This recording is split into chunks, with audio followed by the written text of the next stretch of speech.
A cowboy found a freezing little girl, guarding her dying mother beside a wrecked wagon. The rope was still warm from my hand when I saw the child. Not the wagon first, not the horse dead in the traces, neck twisted wrong, one foreleg bent back under her, not the spilled goods scattered across the snow like somebody had upended a house. I saw the child first, because the child was standing perfectly still in the middle of all that ruin, and the stillness of her was the strangest thing on that whole white plain. Maybe 6 years old, maybe 7. A wool coat that had been red once, faded to the color of old brick, and she had both arms wrapped tight around herself, not against the cold, or not only against the cold, but the way a person holds themselves together when they are the only one left to do it. She was watching me come, didn't move, didn't call out. That was the part that got me. A child that age, out there alone, most would run toward any human shape they could see. She didn't run. She just watched, and her eyes, when I got close enough to read them, were the eyes of something that had already decided it wasn't going to be surprised anymore by how bad things could get. My name is Harlan Cade. I was 43 years old that January, though I felt older, and I had been riding for 3 days across the flats west of the Powder River to reach a line camp where I was supposed to spend the winter alone mending fence and keeping the cattle from drifting. I had no particular reason to be anywhere at any particular time. Nobody was expecting me. Nobody would notice if I arrived a day late or a week late or not at all. That was the kind of man I was by then, a man whose absence made no particular dent in the world. I pulled up about 20 yards out because I didn't want to spook her, said, "Hey there." She said nothing. "You hurt?" She shook her head once, small motion. "Anybody else out here?"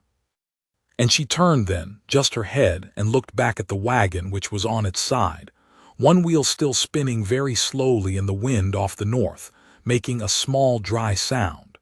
She looked at the wagon, and then she looked back at me, and I understood. I got down.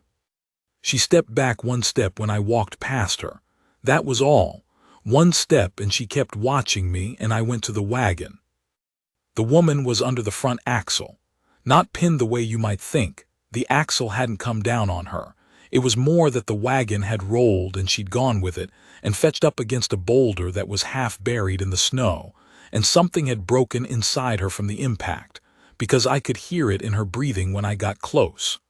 A wet, labored sound. The sound of a chest that isn't working the way it ought to. She was wrapped in a quilt that the child must have pulled from the wreck and put on her, because the quilt was half buried in snow itself, and the woman's hands were blue at the tips. She was conscious, barely. Her eyes found me. Dark eyes, and she'd been beautiful, still was, under the gray cast of her skin, and the first thing she said, her voice like something dragged over gravel, was, "My daughter." Not a question, a direction. "She's standing right there," I said. "She's all right." Something in the woman's face changed. Some held tension let go, just a fraction. I looked her over as careful as I could without moving her too much. There was a gash along her hairline that had bled and frozen. Her right arm lay at an angle that told me the wrist was broken. The breathing was the thing that worried me. A cracked rib could punch a lung if she moved wrong, and we had maybe 4 hours of daylight left, and the temperature was already dropping, and the nearest town, Bentley's Crossing, was 11 miles east, which was 11 miles the wrong direction from where I'd been heading. I went back to the child. She was exactly where I'd left her. "What's your name?" I said. "Nora." "I'm Harlan. Your mom is alive, Nora. She's hurt bad, but she's alive. I'm going to need your help." Something shifted in those old young eyes. Not relief exactly, more like confirmation. Like I had said what she'd been holding her breath waiting to hear, and now she could let the breath out. "All right," she said, just those 2 words. No crying, no breaking down. She had already spent whatever there was to spend on that, alone in the cold while she waited. Now she was ready to work. I have known grown men who weren't as steady. The wagon was done. One axle snapped clean, the bed cracked along the side, nothing to be made of it for shelter. But there were goods scattered, a trunk mostly intact, 2 flour sacks, a cast-iron pot, a canvas tarpaulin rolled and tied with rope that had mostly survived. I told Nora to collect the rope while I worked on the tarpaulin, and she did it, systematically, moving through the snow and gathering it in loops over her arm the way somebody had taught her to do it proper. I built a lean-to against the boulder using the tarp and 2 lengths of the wagon sideboard that I pried free. Not pretty. Functional. Low to the ground to hold heat, open end south away from the wind. I got a fire going with the tinderbox from my saddlebag, took 3 tries, fingers numb, and I got it burning small and contained, no bigger than what we needed, close enough to the lean-to that the heat would bank back off the tarp. Then I went back to the woman. "I've got to move you," I said. "I'll be as careful as I know how to be, but it's going to hurt." She looked at me steadily. She had a direct way of looking that I noticed even then, even in those circumstances, like she was assessing something and not embarrassed about doing it openly. "What's your name?" she said. "Harlan Cade." Clara Dowd. A pause, another wet breath. Don't let Nora see if she stopped. "She won't," I said. "Nora." The child was right there. "Go tend that fire," I told her. "Keep it even, not too big." She looked at her mother for one long moment, and the look between them was a whole conversation that I wasn't part of and wouldn't have understood fully even if I'd been watching it for years. Then she went to the fire.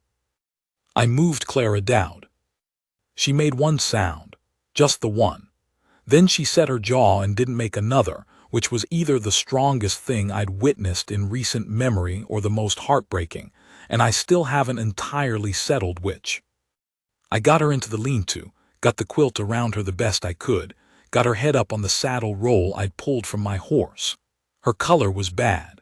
I'd seen men hurt this way before in the war, and once after when a friend of mine got his ribs stove in by a horse, and I knew the dangerous part wasn't always immediate.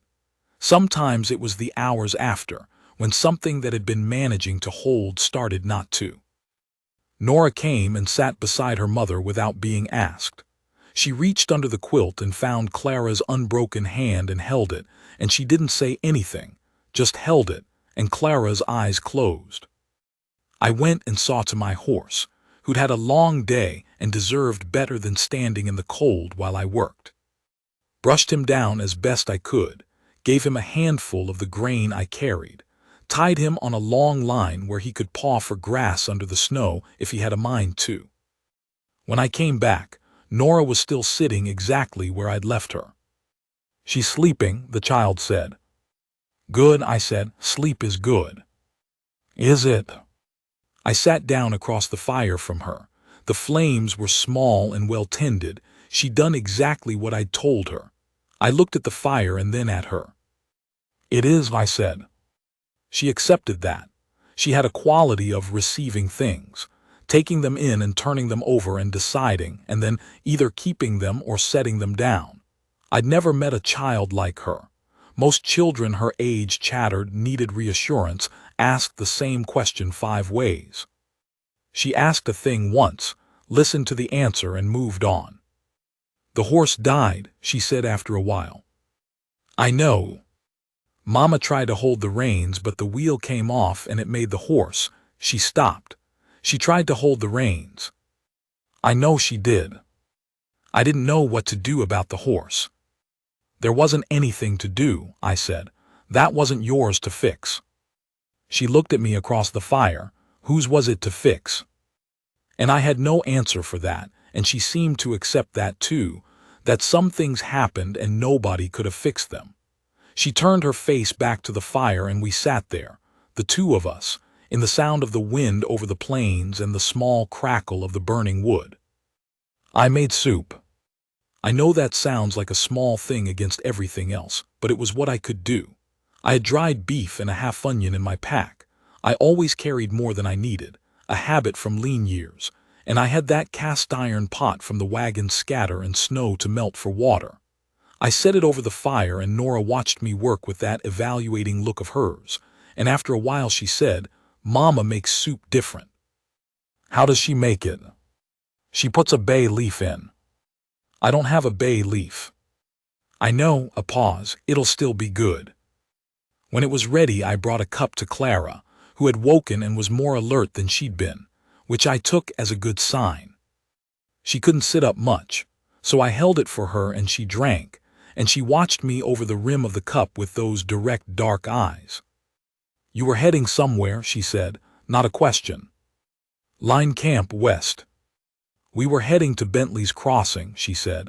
"I've got a sister there, hadn't seen her in 7 years. She paused to breathe, careful, trying to get there before the heavy snow. She almost made it. The thought sat in me and I didn't say it. "Where are you coming from?" I asked. "Kansas, I had a farm there." The word had she didn't flinch from it, just stated it plain. "My husband died in the spring, cholera, wasn't much left after the debt, so."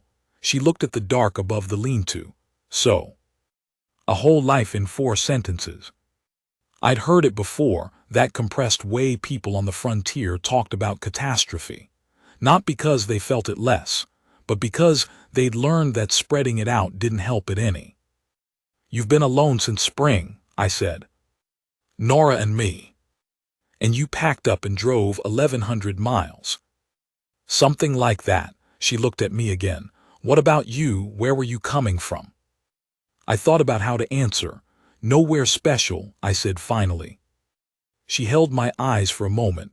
"That's not an answer." "No," I said, "it's not." She didn't push, just turned and looked toward where Nora had gone quiet, the child asleep now against her mother's side, tucked under the quilt with her boots still on, one small fist curled under her chin. "She held that fire for 6 hours," Clara said quietly. "I kept drifting in and out.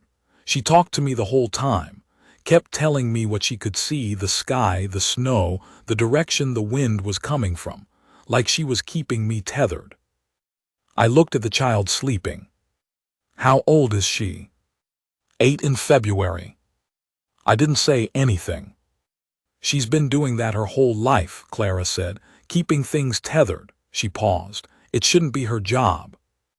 "No," I said, "it shouldn't." The fire burned. The wind worked at the edges of the tarp. Somewhere out on the plain my horse shifted and blew. "Try to sleep," I said. "I'll keep the fire." She looked at me one more time, that assessing look. Then she nodded slowly and closed her eyes. I sat up through the night. It wasn't the first time I'd done it, and it wasn't hardship. I've always been a man who sits easier in the dark than most. There's a kind of quiet to a winter night on the plains that has nothing bleak in it if you've learned how to hear it. The sound of nothing, which is actually the sound of many small things if you pay attention. The creak of frozen ground. The way wind moves in different registers depending on whether it's crossing grass or snow or bare dirt. The small sounds a fire makes as it burns down. I fed that fire through the night, small sticks at a time, and I listened to Clara Dowd breathe. The breathing stayed bad, but it didn't get worse. That was what I watched for. The wet, labored quality to it, that was the rib, most likely, pressing on something. If it worsened, if it started going ragged or catching, I'd have to make a decision about moving her in the dark, which was a bad decision but would be the only one available. It didn't worsen. It just stayed difficult, and she slept, and Nora slept tucked against her, and the night went by. I thought about things, the way a man does when there's nothing to do but tend a fire. Not heavy thoughts, I'd long since worn down the heavy ones. More like the kind of idle passing thoughts that come in the dark. I thought about the line camp, which would be cold and empty and would stay that way through March. I thought about the horses I'd had over the years, some good, most decent. I thought about the war, which I still thought about sometimes, not in a feverish way anymore, just the way an old scar sometimes pulls. You notice it's there, that's all. I thought about what Clara Dowd had said. That's not an answer. She was right, it wasn't. The real answer was something like, I had been somewhere and then things happened and then I was somewhere else and then more things happened, and at some point I had stopped thinking in terms of where I was going and started thinking only about what I was doing next. You can live like that for a long time. You can be useful that way. You just aren't anything in particular. Nobody's expecting you. Nobody notices. I looked at the two of them sleeping in the firelight. The child's face, which even in sleep had a quality of alertness, as if she were monitoring something.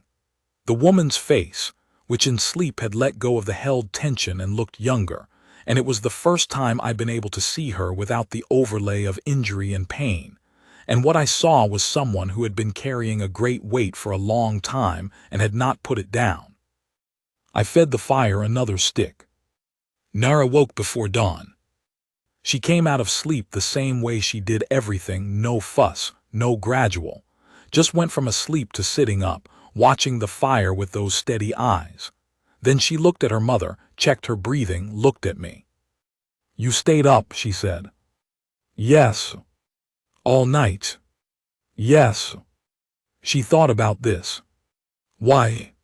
"Somebody needed to." She turned this over. "You didn't have to." "No," I said, "I didn't." She watched me for a moment, then nodded, apparently satisfied with that.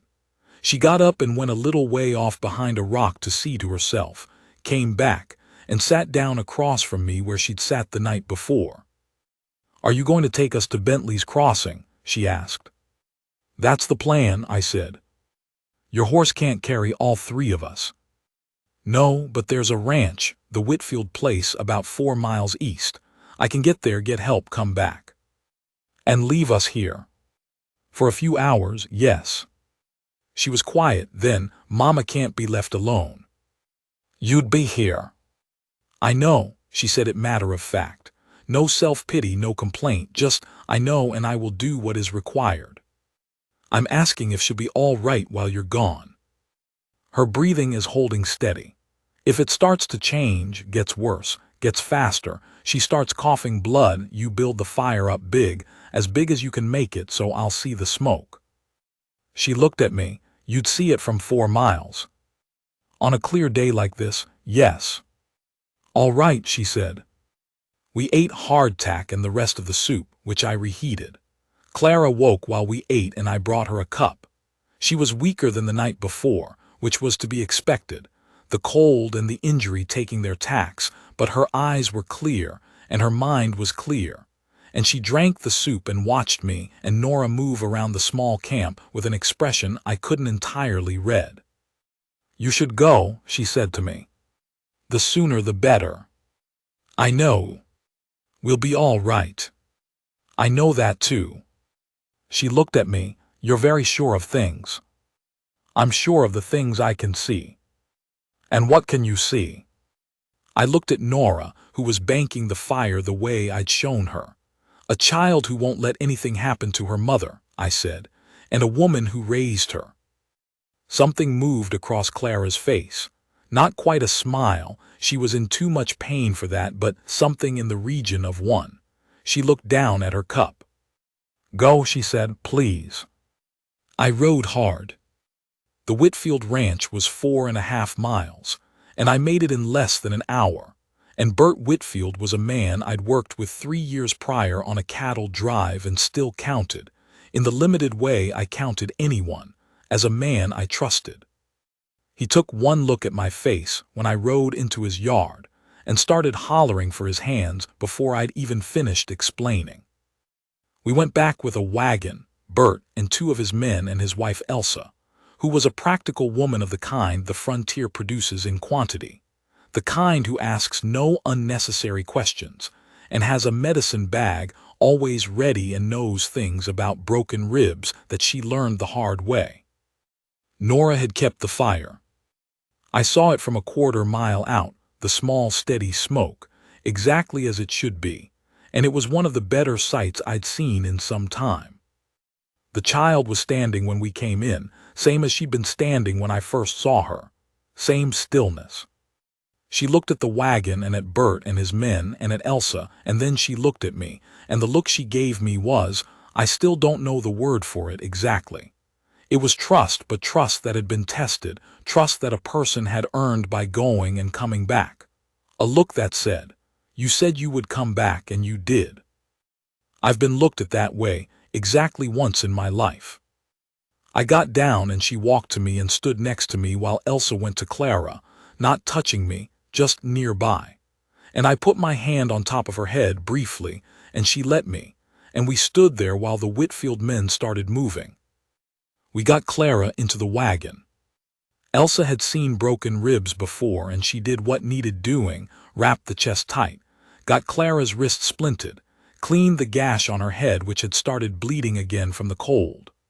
Clara bore it without complaint, though her face went white twice and she had to close her eyes and breathe through her nose, careful and slow. Nora sat in the wagon bed beside her mother and held her hand. I rode alongside. It was 11 miles to Bentley's crossing on the main road, which Bert knew better than I did, and we took it easy for Clara's sake, no faster than a walk over the rough ground. The sun was up by then, bright and cold, making the snow blue in the shadows. A hawk crossed overhead, high up, riding something invisible. The plains ran out to the horizon in every direction, and we were a small moving thing in the middle of all that white space. Bert rode up beside me after a while. "You know her?" he said quietly. "No." He glanced at me. "Just happened on them." "Just happened on them." He rode quiet for a moment. "Where were you heading?" "Line camp, Westfield winter pasture." He looked at me a long time. Then he said, "That can wait a few days, I reckon." It wasn't a question, and it wasn't a suggestion. It was Bert understanding something without needing to be told what it was, which is the kind of understanding that's only available between men who have worked together and know each other's grain. "It can wait," I said. Clara's sister's name was Marjorie, and she was a wide woman with the same dark eyes as Clara and a manner that was all efficiency until she saw her sister in the back of that wagon, and then the efficiency broke for a minute, just a minute, and she stood in the street outside her house with her hand over her mouth. Then she had everyone organized and moving before I'd finished tying my horse. The doctor came. Bentley's crossing had one, a man named Fielder who had the look of someone who'd seen too much and was managing it reasonably well. He looked at Clara for a long time and said the rib hadn't punctured the lung, which was the news we'd all been holding our breath for, and that she needed rest and warmth and time. He said it like he was recommending it to someone who might not take the advice, and Clara, even lying flat and barely conscious, gave him a look that suggested he was right to be cautious. Nora was taken inside by Marjorie, fed, and apparently put to bed in a warm room, and she went without protest, which told me how depleted she actually was under all that steadiness. I stood in the street. I didn't know quite what I was doing there. Bert had gone back to his place, his men too. Elsa had gone in with Clara and was helping Marjorie get her settled, and the street was quiet in the thin winter sunlight, a few horses at the hitching posts outside the saloon, a dog sleeping in a doorway, the sound of someone hammering somewhere up the block. I should have turned around, ridden back to the Whitfield place, thanked Bert properly, pointed my horse west again toward the line camp, and the 3 months of solitude that had been my winter's plan. I got a room at the hotel instead. I won't pretend I had a clear reason for it. I'd been asking myself for some time if I did things for reasons anymore or just did them, and the honest answer was that lately it had been more the latter. But I got a room and I slept until dark, and then I ate at the saloon, and I went back to my room and sat in the chair by the window and looked at the street for a while. On the second morning, I went to Marjorie's house. I told myself it was to see that Clara and the child were settled. That's true as far as it goes. I knocked on the door, and Marjorie answered it with a look that said she'd been expecting me, which was a slightly irritating thing about a woman I barely knew. "She's been asking for you," Marjorie said. That hit me somewhere in the chest, and I didn't say anything. "Come in." Clara was in a room at the back of the house, in a proper bed, color better than it had been, the broken wrist splinted and wrapped, a cup of tea on the table beside her. Nora was on the foot of the bed with a book in her lap, the same book she'd apparently been reading since she woke up, and she looked up when I came in and said, "She asked about you twice already this morning." "Nora," Clara said. "She did." "Come sit down," Clara said to me. I sat in the chair beside the bed. The room smelled like wood smoke and whatever herb Marjorie had put in a pot on the stove in the kitchen, something piney. Outside the window the street went by, a man leading a mule, two women talking on the far side, a child running. "How are you feeling?" I said. "Better," she looked at me. "Fielder says I'll be here a month at least before I can travel, maybe two." She paused. "I've been thinking about what I said to you, out there. That's not an answer." "I remember." "I'm going to ask again." She held my eyes. "Where were you coming from?" I thought about giving her the same non-answer. I thought about it, and then I didn't. "I had a place," I said. "Ranch up near Miles City. Not much of one, 60 acres, a few head. I built it over about 12 years. I stopped, looked at my hands. My partner, man I'd ranched with since the early days, he decided one winter to take the deed to town and borrow against it without saying anything to me. Saloon debt. By the time I found out there wasn't anything to find out about, the bank had the place." Silence. "How long ago?" she said. 3 years. "And since then?" "Work where I can find it. Line camps mostly, seasonal." She was quiet for a moment. Then she said, "You built a thing and someone took it from you." "Something like that." "And you've been," she chose the word carefully, "nowhere since." "Nowhere in particular." She looked at me for a long time. The look she gave me was not pity. I want to be clear about that because I wouldn't have stood for pity, and Clara Dow didn't traffic in it anyway. It was something different, a kind of seeing. The way you look at something when you're looking at the real shape of it, not just the surface. "You stayed up all night," she said. "I told you, somebody needed to." "And rode 4 miles for help, and came back." "I said I would." "A lot of men say things." I didn't answer that. "I want to tell you something," she said. "You can take it however you want, but I want to say it." She paused, breathed carefully. The ribs were still tender when she drew deep. "You are not nobody. I know that's not what you've been telling yourself for 3 years, but you're wrong." I sat with that. "I watched you," she said. "Out there. You knew exactly what to do and you did it. You kept Nora occupied and useful. You talked to me like a person instead of a problem. You built a fire in a wind that would have beaten most men, and you sat up all night so that I wouldn't die and a child wouldn't be left alone on the plains." She stopped. "That's not nobody." "You don't know me," I said. "I'm a good judge," she said. "I've been wrong before. My husband," she paused. "He was a good man, not a strong one. There's a difference. You're not him." Nora, at the foot of the bed, was reading her book and not reading it. Children have a way of being both present and not present that adults lose. "What do you need?" I said, "to get settled here? To get back on your feet?" "I need a month to heal. I need to find work. Marjorie will let us stay, but she's not rich and I don't take without giving back." She looked at the window. "I'm a good cook. I can sew. Nora can help with housework. We'll manage." "And after?" She looked at me. "After what?" "After you're healed, after you've managed, then what?" Long silence. "I haven't," she stopped. "I've been thinking as far as getting here. I haven't thought much past that." "Neither have I," said, "thought much past anything." We sat in that for a moment. "There's a ranch," I said, "about 8 miles south of town, according to Bert Whitfield.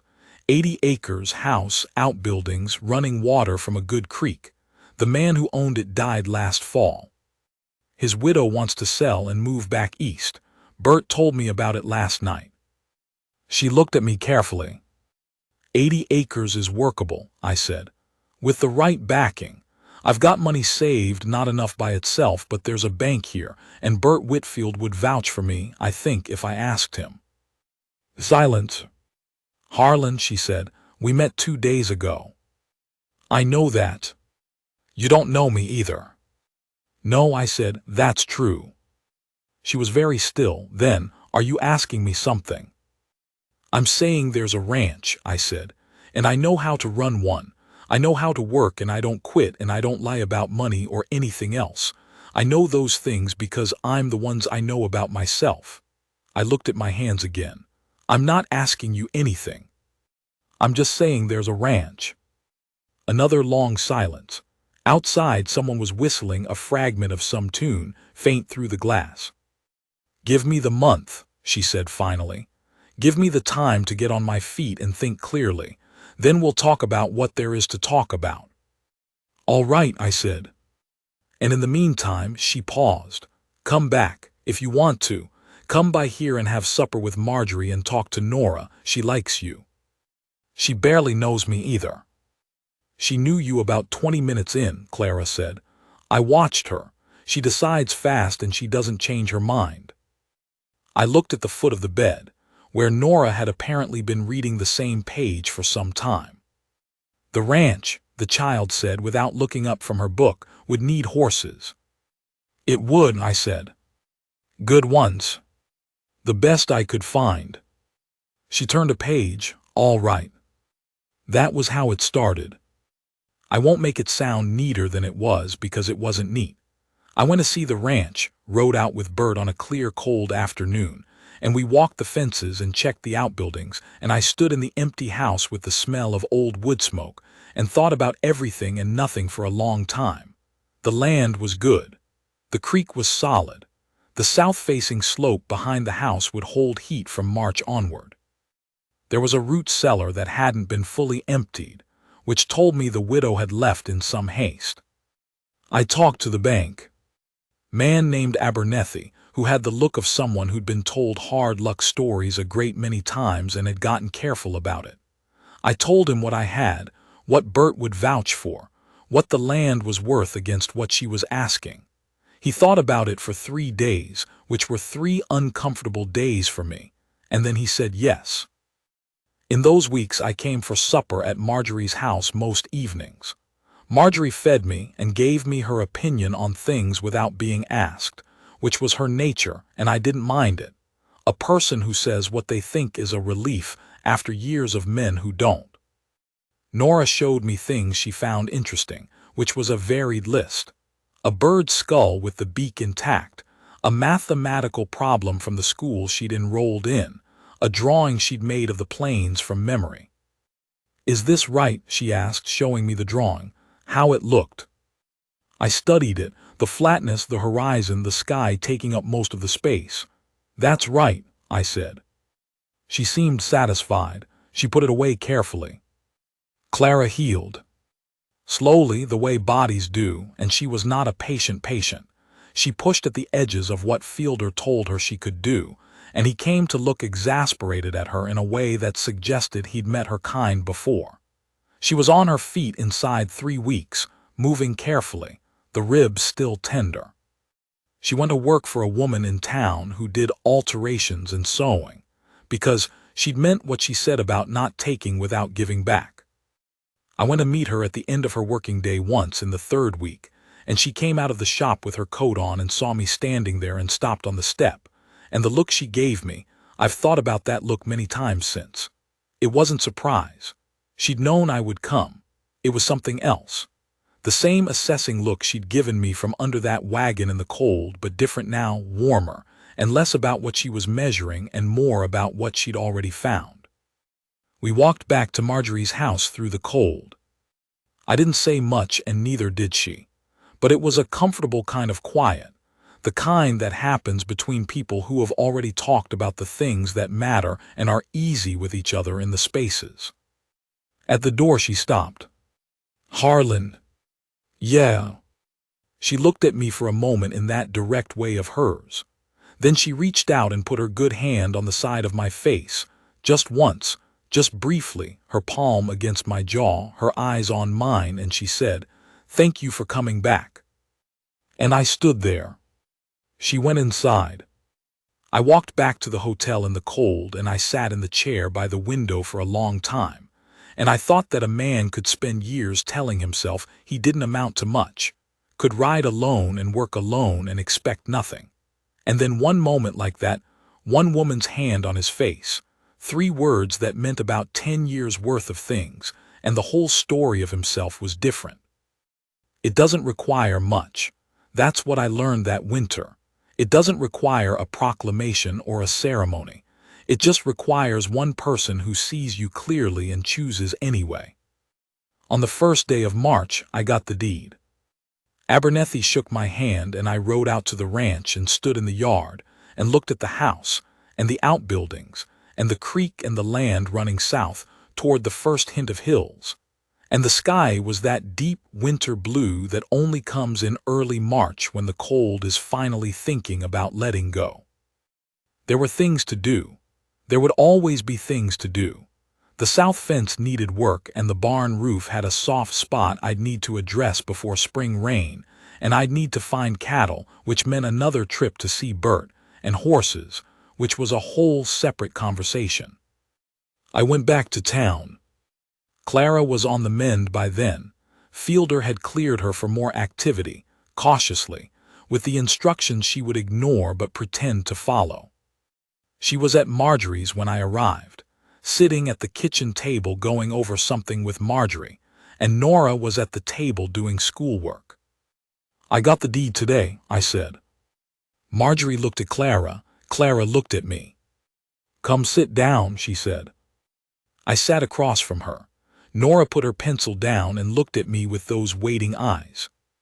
"I want to say something," Clara said, "before we get into all of it." "All right." She held my eyes.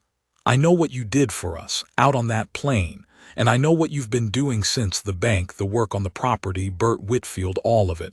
I know what kind of man that takes." She paused. "I want you to know that I see it. Not just the doing, I see why you're doing it.